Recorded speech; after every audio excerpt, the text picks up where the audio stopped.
যত সময় আমরা এখানে বসে থাকবো একাগ্রতার সাথে ভদ্রতার সাথে আমরা দিনের দুইটা কথা শুনবো ইনশাআল্লাহ। আজকে আমাদের একটা প্রশ্ন প্রথমেই করে রাখি, লা তাআতা লি মাখলুকিন ফি মা'সিয়াতিল খালিক।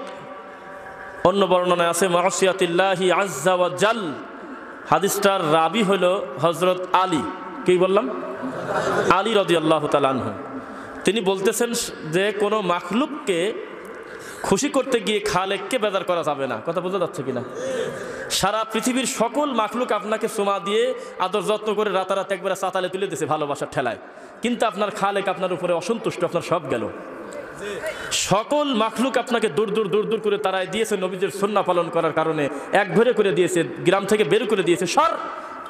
খুব খারাপ একদম বাজে ছেলে, সব দূর দূর করে তারাই দিল। বাইরে থেকে তাকায় দেখতে মনে হচ্ছে এই ছেলে আসলে অপরাধী, কেননা বাবার বয়সী দাদার বয়সী সকল লোক তাকে উঠে পড়ে লাগছে, গ্রামের ইমাম সহ তাকে খারাপ বলে, এই ছেলেটা আসলে মনে হয় খারাপ। কিন্তু এমনও তো ব্যাপার হতে পারে যে তার খালেক তারপর সন্তুষ্ট আছে, পারে কিনা? যদি তার খালেক তার উপরে সন্তুষ্ট থাকে, সারা পৃথিবীর মাখলুকও যদি বেদার হয়, কিছু আসে যায়? তা আমরা প্রথমে একটা স্বীকৃতি আপনাদের দিতে হবে, একটু কষ্ট করে একটু আওয়াজ দিয়ে বলবেন, ইসলাম বা দিন ধর্ম এটা কি আমার বাপ দাদার সম্পত্তি, আপনার নিজস্ব সম্পত্তি? এই দেশের সকল লোক দেয়। তো ফকিরের মন চায় না যে আমি একটু যা দেখে আসি? কথা বলতেছেন না? একটা ফকিরের মনটা চাচ্ছে না যে আমি যা সারি যমুনা ব্রিজটা 200 কোটি টাকা দেখি, এটা নাকি সরকারের বিশাল একটা প্রজেক্ট, এটা নাকি হাজার হাজার কোটি টাকা খরচ করে বানানো, মন চায় না তার? সে গিয়েছে। তো যে দুইজন একসাথে ভিক্ষুক গিয়েছে, যে যমুনা ব্রিজের দৃশ্য দেখে কলিজা ঠান্ডা হয়ে গেছে। বাপ রে বাপ, এত সুন্দর ব্রিজ! খুশিতে বলে ফেলছে, আমার অন্তরটা বলতেছে, আমার যে ধারণা, আমি এতটুকুন ঘুরে আমি যে এস্টিমেট করে দেখলাম, আমার তদন্তে এই ব্রিজটা 15,000 টাকার নিচে করতে পারে নাই। কথা বলেন না কেন? এই কথা শুনে দ্বিতীয় আরেক সাথে যে ভিক্ষুক ছিল, আমি বোঝানোর জন্য বলতেছি, দেখেন কোরআন হাদিসে বহু দৃষ্টান্ত আছে, আপনি যেমন আমি সেই রকম, তাই মনে করে আমি উদাহরণটা দিচ্ছি যাতে ভালো বোঝেন। দ্বিতীয় ফকির বসে গেছে লজ্জায়, সি। এইভাবে কি যমুনা সেতুর কেউ মান দেয়? এত বড় ব্রিজ 15,000 টাকা, কোন ধরনের জ্ঞানী? তাই বলতেছে যে এই জন্যই তো আমার গ্রামের লোক তোকে পাগল কয়, তোর জ্ঞান বুদ্ধি কিচ্ছু নাই। কোন হিসাবে তুই 15,000 টাকা বলিস এত বড় ব্রিজের 30,000 টাকা নিচে পারে নাই? এখন আপনাদের কাছে আমার প্রশ্ন, দুইজনের টাকা এক জায়গা করলেও কি যমুনা সেতুর একটা নাটের দাম হয়? কথা তো বলে না দেখছি। যমুনা সেতুতে এক একটা নাট আছে না, নাট, ওই নাটের দাম কি 45,000 টাকায় পাবেন আপনি? এবার আপনি আমাকে বলেন তো দেখি, বেড়াতে যাওয়া কি দোষের কিছু? এখানে মিলান একটা, আলেম হওয়া কি দোষের কিছু? বেড়াতে গিয়ে ওইটাকে মান দিতে চাওয়া কি দোষের কিছু? আলেম হিসেবে কোনো কিছুকে ভালো মনে করা কি দোষের কিছু? বুঝতেছে না মনে হয়? সমস্যা এক জায়গায়, ভালো যতই মনে করুক, সেইটাকে কোনো একটা নাম দেওয়ার সাহস তোমাকে কে দিল? যার সম্পর্কে তোমার কোনো এস্টিমেট নাই, কোনো ওজনই নাই।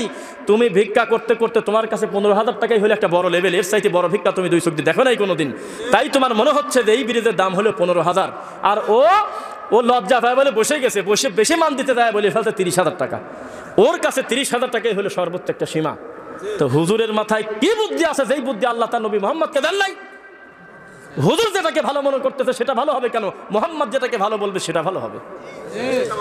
আমার মা কোনটা ভালো? আয়েশা রাদিয়াল্লাহু তাআলা আনহা ভালো, না ওই যারা অন্যান্য মা হয়ে বসে আছে তারা ভালো? এই সম্মানী মা বলতেছে, মান আহদাসা ফি আমরিনা হাযা মা লাইসা মিনহু ফাহুয়া রাদ। কেউ কোনো আমল করলো, কোনো কাজ করলো, সেই আমলে আমার স্বামীর সিগনেচার নাই, মানে আমাদের দিনে নাই, মুহাম্মাদের কথা নাই, তা যত সুন্দর হোক তা প্রত্যাখ্যাত, তা বাতিল। কি বলবেন বলেন? আপনি কথা বলার সুযোগ নেই, অসুবিধাটা কি? কাম তো ভালোই, এটা খারাপ কি বলতেছি এই কথা আপনি বলতে পারবেন না কেন? ওয়ামা ইউমিনু আকসারুহুম বিল্লাহ ইল্লা ওয়া হুম মুশরিকুন। অধিক গতিতে থাকেন। এই নবী মুহাম্মদ সাল্লাল্লাহু আলাইহি ওয়াসাল্লামের সুন্নাহর কথা বলাই যাচ্ছে না। ইউকাযযাবু সাদিক ইউসাদ্দাকুল কাযিব, সত্য মিথ্যা হয়ে গেছে, মিথ্যা সত্য হয়ে গেছে। এই যে সময়টুকুন আমরা কথা বললাম, একটা কথার ভিতরে কোনো দলীয় গন্ধ পাইছেন? কোনো লোকের নাম পাইছেন? কি পাইছেন? আল্লাহ বলেছেন, নবী বলেছেন। এবার একটা হাদিস, মান রাআ মিনকুম মুনকারান ফালিয়ুগাইয়িরহু বিয়াদি।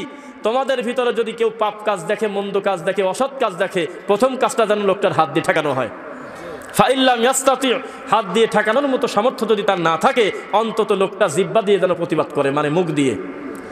ফাইল্লাম ইয়াস্তাতি, ধরে নিলাম যে সে সামর্থ্যও নাই, ফাবি কলবিহি, অন্তত অন্তরে অন্তরে ঘৃণাটা যেন রাখে।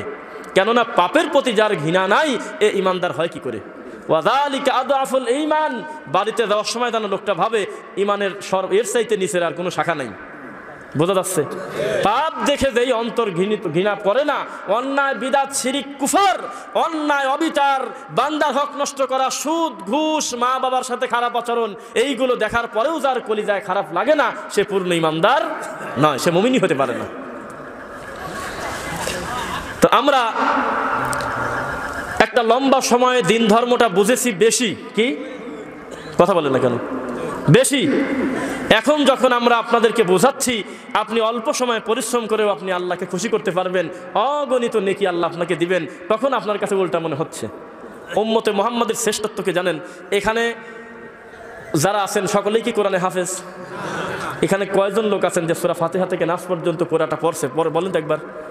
কিন্তু এই লোকটাকে আল্লাহ মাহরুম করতে চাচ্ছেন না। তিনি বলতেছেন যে বিসমিল্লাহ সহ 3 বার সূরা ইখলাস আমি আল্লাহকে শোনায় দাও। যদি শোনাতে পারো তাহলে তুমি নিশ্চিত জানো যে গোটা কোরআন মাজিদটা খতম করলে যত নেকি হয় তত পাওয়া গেছে। উম্মতে মুহাম্মাদের শ্রেষ্ঠত্ব হলো কাম অল্প, মজুরি বেশি। না, বোঝেন নাই? অল্প সময় পরিশ্রম করে অগণিত মজুরি দেয় যাকে, তিনি হলো উম্মতে মুহাম্মদ সাল্লাল্লাহু আলাইহি ওয়াসাল্লাম। এই রাসূলের উম্মত হতে পেরে আমরা খুশি না বেজার? খুশি। আল্লাহ সুবহানাহু ওয়া তাআলা আমাদেরকে বলতেছেন, আপনারা সূরা মুলকের নাম শুনেছেন নাকি? আল্লাযী খালাকাল মাউতা ওয়াল হায়াতা লিয়াবলুয়াকুম আইয়ুকুম আহসানু আমালা। আমি তাদের হায়াত আর মউতকে সৃষ্টি করছি, মানে তাজা মরার কাজ, এই কাজটা করছি আমি আল্লাহ, এ কার চাইতে বেশি পরীক্ষা দিতে পারে যে কর্মে উত্তম, কর্মে উত্তম। কিন্তু আমরা উত্তম ব্যবহার করি নাই, আমরা মনে করছি কে কার চাইতে বেশি আমল করতে পারে।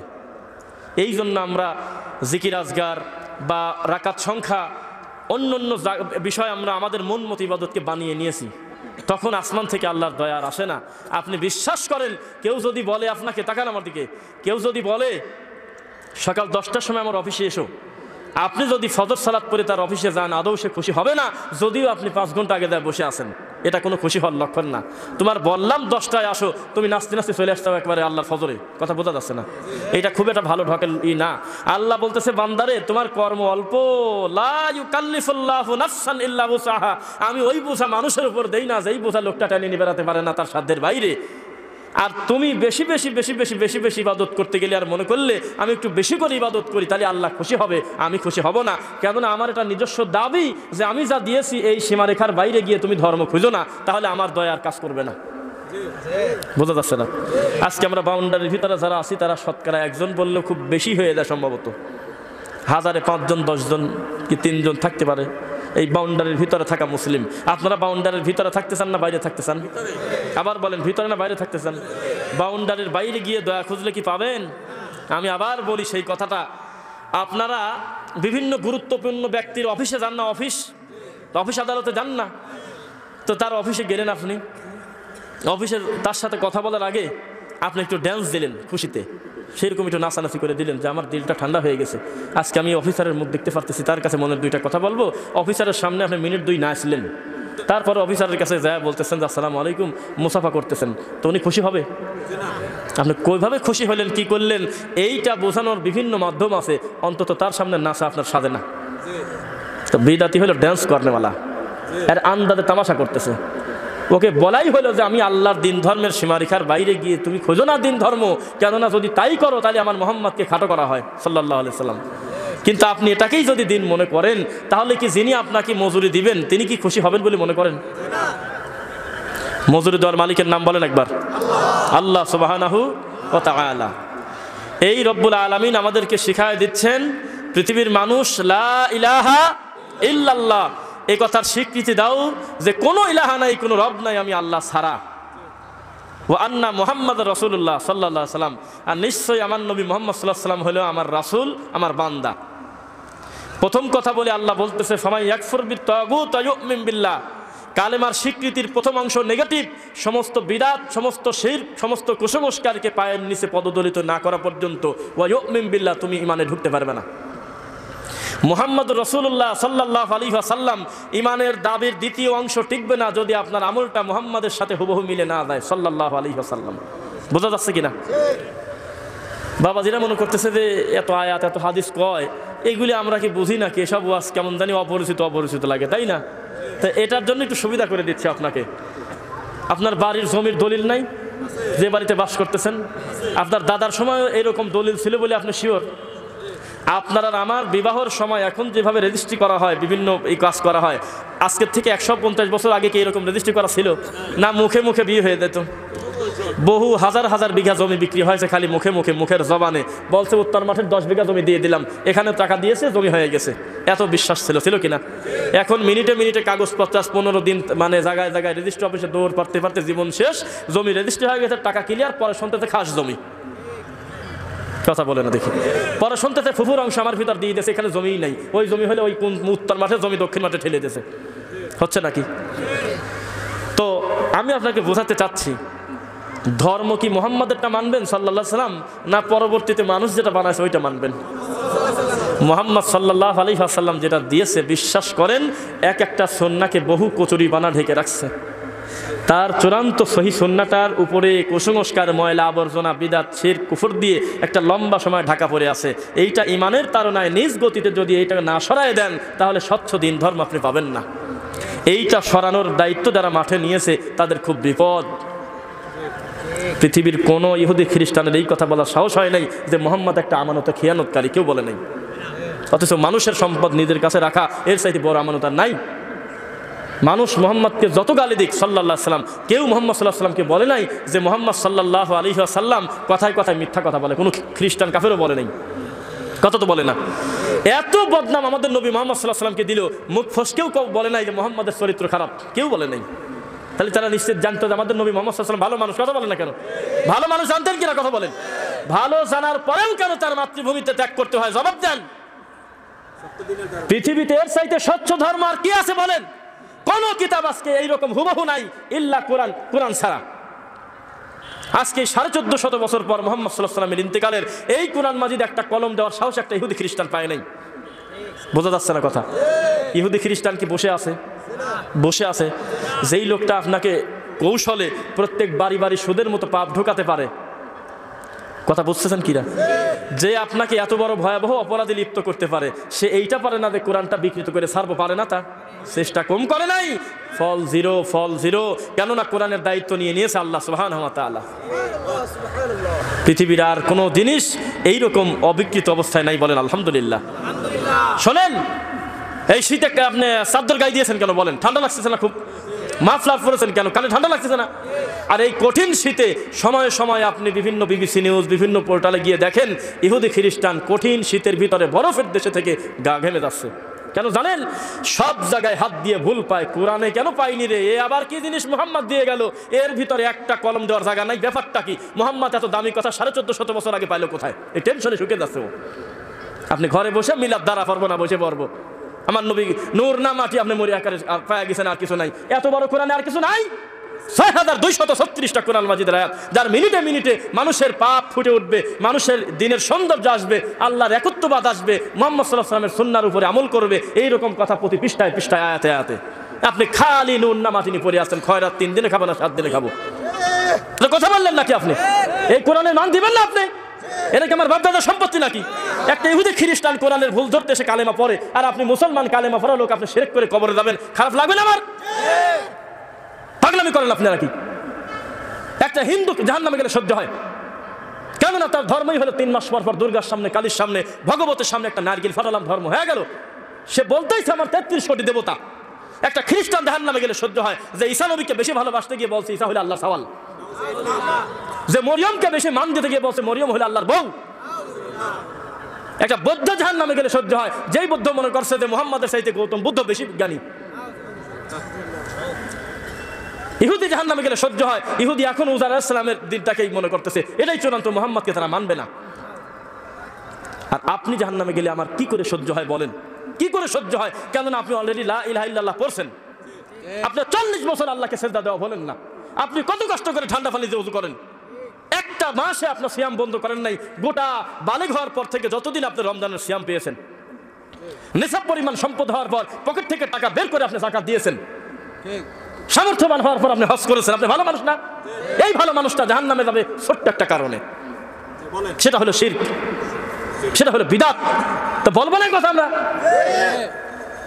ওয়াইন তুতি ওয়া ইন্না আকসারান নাসি লা ইয়ালামুন ওয়া মা ইউমিনু আকসারুহুম বিল্লাহ ইল্লা ওয়া হুম মুশরিকুন। কোন দিক তাকাবেন না, চুপ করে বসে থাকেন, এখানে বসে থাকেন। আল্লাহ সুবহানাহু ওয়া তাআলা বলতেছে, আমি কথা বলতেছি না যে তোমরা কালেমা পড়ো নাই। তাকান কাকা আমার দিকে তাকান, আমি বলতেছি না যে তুমি কালেমা পড়ো নাই, আমি মানতেছি তুমি কালেমা পড়ছো, আমার উপর ঈমান আনছো, ইল্লা ওয়া হুম মুশরিকুন। আলহামদুলিল্লাহ আমরা নারা টারা দেব না, আমরা একটু লিল্লাহ দেই, একটু আওয়াজ দেন, লিল্লাহি তাকবীর, লিল্লাহি তাকবীর। আল্লাহ তুমি কবুল কর, আল্লাহুম্মা আমিন। দোকানপাটের লোক আছে, চলে আসেন ভাই জানেরা, আপনি না আসলে আদৌ আমাদের কিছু আসে যায় না, তবে মনে হয় তো আপনি নিজেই দিনের 5টা কথা থেকে হয়তো মাহরুম হবেন। তো গ্রামে তাকান আমার দিকে, বহু মানুষ চলতে গিয়ে রাস্তা, আমি কিন্তু অনেক কিছু বলে আপনার ব্রেনটাকে সহায় নিচ্ছে, আপনার যাতে খারাপ না লাগে, কারণ আমি আপনাদের ভিতরকে মানুষ ভাই। মুরব্বীর খেয়াল করবেন, রাস্তাঘাটে চলতে গিয়ে অনেক সময় কলার চোষা, কথা না বলি, কলার চোষা আছে না, এটাতে পা পিছলে পড়ে যান নাই এমন কি আছেন বলেন তো একবার? কোনো না কোনো একদিন কলার চোষা পায়ের নিচে পড়ে পা ফসকে যান নাই? সত্যি করে বলেন তো দেখি, গুনাহ হয়েছে? বহু মানুষ অসতর্ক অবস্থায় রাত্রিবেলা বাসায় যেতে এশার সালাত পড়ে খালের ভিতর পা পড়ে গেছে, গুনাহ হয়েছে লোকটার?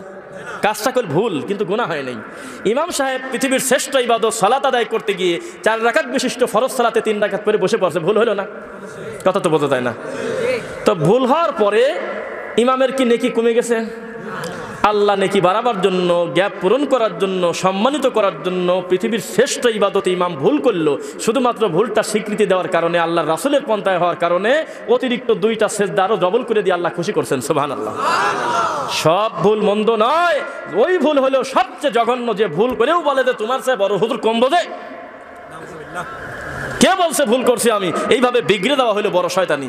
একটা ছেলে হিন্দি গান শোনে, আমি তাকে কাফের বলতে পারি না, অবশ্য গুনাহগার। গান শুনে একটা ফায়সা কাজ, একটা খারাপ কাজ, মুনাফিকি করতেছে, ইমানের সাথে একটা অন্যায় করতেছে, ফাসিকি করতেছে, কিন্তু তাকে কাফের বলতে পারেন না আপনি। কিন্তু কেউ যদি গান শুনে তৃপ্তি লাভ করে, বাদ্যযন্ত্র দিয়ে গান হচ্ছে, ও তৃপ্তিতে খুশিতে ও কলিজা দিয়ে দিয়েছে একবারে, এই গানটা না শুনলে তোমার জীবনই চলে না, তা কুফরি করলো না? কাজ কিন্তু একটাই, ভলিউম একই রকম আছে, পাশাপাশি 2জন ব্যক্তি শুনতেছে। আমি আর আপনি 2জন সেজদা দিচ্ছি, আমি একজন জুতা সেলাই করা মুসি সে, বা একদম মানুষের বাড়িতে কামলা দেয় একজন সাধারণ মানুষ, আর আমার ডান পাশে দাঁড়িয়েছে হইল প্রধানমন্ত্রী। কথা বোঝা যাচ্ছে না? 2জনে একই সাথে আল্লাহর ফজরের সালাতে সেজদা দিচ্ছি। আমার সেজদাতে যদি বিনয়ী, কান্নাকাটি আর আল্লাহর ভয় বেশি থাকে, এই সেজদার চাইতে আমার সেজদার দাম বেশি, যদিও সালাতে একই। বোঝা যাচ্ছে না? ফাইদা ফারাগতা ফানসাব ওয়া ইলা রাব্বিকা ফারগাব। দুনিয়ার জাগতিক কর্ম যেরকম, আল্লাহকে সেজদা দেওয়া সেই রকম না। এটা একনিষ্ঠভাবে বিনয়ের সাথে আল্লাহকে কিছু বলার কাজ। আসতেছি সামনে ব্যাপার ইনশাআল্লাহ। তো যে কথা বলতেছিলাম, ইমাম সাহেব ভুল করে ফেলছে, তাই না? বসে পড়ছে 3 রাকাতে, কথা বলে না, কথা বলতেছেন না? 3 রাকাতে ইমাম বসে গেল, ভুল না? তো পিছন থেকে কি বলে ভুল সংশোধন করবেন আপনারা বলেন? এদিকে বলে, এদিকে বলেন না, এদিকে বললে সঠিক কথা আসবেনি, এদিক থেকে বললে সঠিক আসবেনি, পিছন থেকে বলেন। ইমাম যদি ভুল করে বসে পড়ে 3 রাকাত সালাতে, 4 রাকাত বিশিষ্ট সালাতে, কি বলে তাকে লোকমা দিতে হয়? আল্লাহু আকবার আর সুবহানাল্লাহর পক্ষে প্রায় 50-50 বলতে হয়, হইল সুবহানাল্লাহ। কথা বোঝা যাচ্ছে কিনা? তাহলে একটা ভুলের সমাধানকে আর একটা ভুল দিয়ে হয়। একটা মসজিদে সালাত আদায় করার পর বারান্দাসে আমি হাসতেছি, আমি তো মুসাফির, আমার তো অন্য সালাত দরকার নেই, আমি ফরজ পরে আমি দাঁড়ায় আছি। তো বলতেছে ভাইজান হাসতে, আমার সফর সঙ্গী বলতে হাসতেছেন, আমি তো হাসতেছে এই কারণে যে ইমাম হলো মাগরিবের সালাত আদায় করতে গিয়ে 3য় রাকাতে উঠে গেছে, তাহলে এটা ভুল না? তো পিছন থেকে মুসল্লিরা তাকে সংশোধন করাচ্ছে 1 ভুল করে, আর ইমাম এটা ঠিক করতেছে আরো 2টা ভুল করে। 1 সুবহানাল্লাহর জায়গা বলে ফেলছে আল্লাহু আকবার। 2 ইমাম মনে করছে যে আমার যেহেতু লোকমা দিয়ে গেছে, তাহলে বসে পড়ি, বসে একদিক সালাম মারিয়ে দিয়ে আমি 2টা সেজদা দিয়ে দিলাম, শুধু তাশাহুদ পড়ি, পরে আবার টানি উঠবো না। কথা বুঝতে পারলেন না? অথচ এই মুশকিল তাকে দিতে বলা হয় নাই। পুরা বৈঠক শেষ হয়ে যাক, 2টা সেজদা দিয়ে ডানে বামে সালাম ফিরাই ফেলবে, কথা শেষ। বোঝা যাচ্ছে না? অথবা পুরা সালাম হয়ে যাক, সালাতই শেষ, এরপরে অতিরিক্ত 2টা দেবে। যাই হোক, ভয় পাবেন না, আবার কথা বলতে থাকি। পৃথিবীর শ্রেষ্ঠ ইবাদতের নাম একসাথে বলেন আল্লাহর হকে, আবার বলেন কি? সালাত। এই সামনের দিক থেকে সালাত না বললে আপনি বলতেন নামাজ, তাই না? আমরা সালাতই বলার চেষ্টা করবো, বলেন ইনশাআল্লাহ। আল্লাহর মুখের ভাষাটা আল্লাহর মুখের ভাষার মতো করে রাখি। যেহেতু তিনি কোরআন মাজিদ বলেছেন, কোরআন হাকিম বলেছেন, আমরা তার মুখের ভাষাটাই অনুবাদ করে বলি, অসুবিধাটা কি? নাউনের তো পরিবর্তন হয় না, তাই না? নাউনের পরিবর্তন হয় না। তো পৃথিবীর শ্রেষ্ঠ ইবাদতের নাম হলো সালাত। ইন্না সালাতা তানহা আনিল ফাহশাই ওয়াল মুনকার। আল্লাহ নিজে বলতেছে নিশ্চয়ই সালাতই পারে মানুষকে ফাহিশা অন্যায় কাজ থেকে বিরত রাখতে। আল্লাহর চাইতে বেশি সত্যবাদী কেউ আছে? একটু ধৈর্য ধরে বসে থাকেন। আমার ধারণা, আমার অন্তর বলতেছে, আমার এই ভাঙাচোরা বিদ্যা দিয়ে আপনাকে খুব বেশি অপ্রয়োজনীয় কথা আমি বলবো না মনে হয়, আপনার ভালো লাগার কথা। কেননা এত বেশি জীবন ঘনিষ্ঠ কথা আজকে আপনি শুনবেন, আমি মনে করি আপনার কাছে এক্সেপশনাল মনে হবে ইনশাআল্লাহ। পৃথিবীর শ্রেষ্ঠ ইবাদতের স্বীকৃতি আরেকবার দেন কি? কোন কাজ করলে মানুষ অন্যায় বেহায়াপনা কাজ থেকে দূরে থাকার কথা? সালাত, নামাজ। অথচ এই সালাতের কোনো দায়িত্বই নেই। আমরা আগে পিছে এমন ঢং করছি, আল্লাহর দয়া থেকে আমরা নিরাশ হয়ে গেছি, আমরা আর দয়া পাচ্ছি না। কথা বোঝা যাচ্ছে না? আপনাকে বলা হচ্ছে এই ক্ষেতে সুন্দরভাবে চাষ করো, 1000 টাকা দেবো, মাগরিবের সালাত পরে অমুকের দোকানে আসো, 1000 টাকা দিয়ে দেবো, সুন্দরভাবে দুয়ার চাষ দিয়ে আসো। আপনি এইটা বাদ রাখি ডানে বামে উত্তরে দক্ষিণে পূর্বে পশ্চিমে একেবারে চায়ের চাষ মারিয়ে দিয়েছেন, টাকা পাবেন না আপনি? হ্যাঁ, এবং যাদেরটা চাষ করেছেন তার আসলেই চাষের প্রয়োজন, আজ হোক কাল লোকটা নিজেও চাষই দিত, তারপরেও টাকা দিবে না, সুযোগ পেয়ে গেছে একটাবার। বলবেন যে আমি ওই ঝামেলা নেব না, দায়িত্ব আমি কার দিয়ে কাম করাই না, নিজে করি, আমার ছেলেকে দিয়ে করে, আমি বসবো। তুমি কারণ স্যার আমার জমিতে চাষ দেওয়া, তুমি কে? এত বড় পণ্ডিত আমার দরকার নাই। আল্লাহ বলতেছে পৃথিবীর শ্রেষ্ঠ ইবাদতের কাজ শুরু হয় আল্লাহু আকবার। এটা হলে আমি মুখ দিয়ে তোমার প্রথম ধ্বনি শুনবো, কেননা আমি আল্লাহ হলো সবচেয়ে বড়। আমি তখন মনে করলাম যে আপনার কথা নাকি, আমার নামাই তো কোথায় যাবে? রাগ করতেছেন মনে হয়? রাগ করলে আপনি বয়ানের শেষে একটু লিখে দিবেন যে আমরা পাইছি। কি ব্যাপার? কে কথা বলে? হ্যাঁ, মিষ্টির দোকানে নাকি? তো আল্লাহ সুবহানাহু ওয়া তাআলা আমাদেরকে সম্মান দিবেন, সম্মান করবেন কি দিয়ে? দিন দিয়ে না দিন বাদে? বসেন, ওঠেন কেন? বসেন, বসেন, আরে বসেন। আল্লাহ সুবহানাহু ওয়া তাআলা আমাদের সকলকে কবুল করুন, আল্লাহুম্মা আমিন। যে কথা বলতেছিলাম, পৃথিবীর শ্রেষ্ঠ ইবাদতের নাম হলো সালাত। এই সালাতে আমাদের নাই কোনো বিনয়ী, নাই কোনো কান্নাকাটি, নাই কোনো আল্লাহর ভয়। এই জন্য আমরা আল্লাহর দয়া থেকে একদম দূরে চলে গেছি। আল্লাহ চাচ্ছে বান্দা তুমি তোমার সকল প্রয়োজনের কথা সবরি ওয়াস সালাহ, সাহায্য প্রার্থনা করো হলো সালাতের কাছে, আর বিনয় মানে ধৈর্যের সাথে। এই দুইটা জিনিসের মাধ্যমে তুমি আমি আল্লাহর কাছে সাহায্য প্রার্থনা করো। ডানে বামে নজর দিচ্ছেন কেন? আপনার খেয়ালটা পুরো সামনে থাকুক। এখানে যদি ভূমিকম্পও হয় আপনি কি একাই দাঁড়িয়ে যাবেন না আমিও দাববো? কথা তো বোঝে না। এখন যদি আসমান থেকে বৃষ্টি বর্ষণ হয়, এই বৃষ্টিতে আপনার গাড়ি ভিজবে না আমারও ভিজবে? তাহলে তো এখানে আরো অস্বাভাবিক কিছু না, তাই না? আলহামদুলিল্লাহ, আমরা মুহাম্মদ সাল্লাল্লাহু আলাইহি ওয়াসাল্লামের ওই কথাটা একবার বলে নেই আগে। তাকে আল্লাহ সম্মানী করেছেন কতভাবে দেখেন। ইয়া আইয়ুহাল্লাযীনা আমানু লা তারফাউ আসওয়াতাকুম। প্লিজ একদম একনিষ্ঠভাবে তাকাবেন, ডানে বামে কেউ উঠলো না উঠলো দেখবেন না। মুহাম্মদ সাল্লাল্লাহু আলাইহি ওয়াসাল্লামের সামনে যারা বসে বসে ওয়াজ শুনতেন খুতবা শুনতেন, তাদের নাম কি? সাহাবায়ে কেরাম না? রাদিয়াল্লাহু তাআলা আনহুম আলাইহিম আজমাইন। তারা সামনে বসে যারা থাকতেন তারা তো রাসূলের সাহাবী। তো মুহাম্মদ সাল্লাল্লাহু আলাইহি ওয়াসাল্লাম ওয়াজ করতেছে, বক্তব্য দিচ্ছে, তার সামনে থেকে একজন সাহাবী জোরে কথা বলে ফেলছে। তার গলার কণ্ঠের আওয়াজটা একটু উঁচু করে শোনা গেছে। এখানে কেউ বলতে পারবেন না যার গলাটা উঁচু ছিল সে অন্য কোনো খারাপ লোক, সে কিন্তু নবীদের সাহাবী। কেউ বলতে পারবেন না উঁচু আওয়াজ আমার নবীকে গালি দিয়েছে, গালি দেয় নাই, খালি আওয়াজটা জোরে শোনা গেছে। এতটুকুন জিনিস আসমানের মালিকের সহ্য হলো না। তিনি আসমান থেকে বলতেছে, হে ইমানদারগণ, খবরদার আমার নবীর গলার আওয়াজের চাইতে তোমাদের গলার আওয়াজ যেন জোরে না শোনা যায়। যদি শোনা যায় আন তাহবাতা আমালুকুম, অতীতের আমল বাদ কাটি দেবো। ও আনতুম লা তাশউরুন, তোমার থেকে আবার অনুমতি নেব, তুমি ঠিকই পাবে না, তোমার জীবনের সব আমল বাতিল, ডিলিট, ফরম্যাট। কত মান, কত সম্মান। লা তুহাররিক, মুহাম্মদ সাল্লাল্লাহু আলাইহি ওয়াসাল্লাম জিবরাইল আপনাকে যা বলতে বলে আপনি হুবহু একবার তাই বলেন। আপনি বারবার ঘন ঘন জিহ্বা নাড়াচাড়া করতেছেন, এইটা আমার কষ্ট হচ্ছে। আপনি এত জিহ্বা নাড়াচাড়া করলে আমার কেমন জানি লাগে। আপনি আমার হাবিব, আপনি আমার মুহাব্বতের শ্রেষ্ঠ মানুষ মুহাম্মদ সাল্লাল্লাহু আলাইহি ওয়াসাল্লাম। লা তুহাররিক, আপনি হরকত করবেন না। কি করবেন না বলেন একবার? আপনি হরকত করবেন না। হরকত মানে কি? আপনারা উঠে কোথায় যাচ্ছেন? ওই মারামারি দেখতে নাকি? জিহ্বা নাড়াচাড়া করবেন না। লিসানাকা, আপনার জিহ্বাকে, লিতাজালা বিয়ে আয়ত্ত করার জন্য। ইন্না আলাইনা জামাআহু ওয়া কুরআনা, সপ্তম আসমানের উপর থেকে আমি আল্লাহ লাউহে মাহফুজ থেকে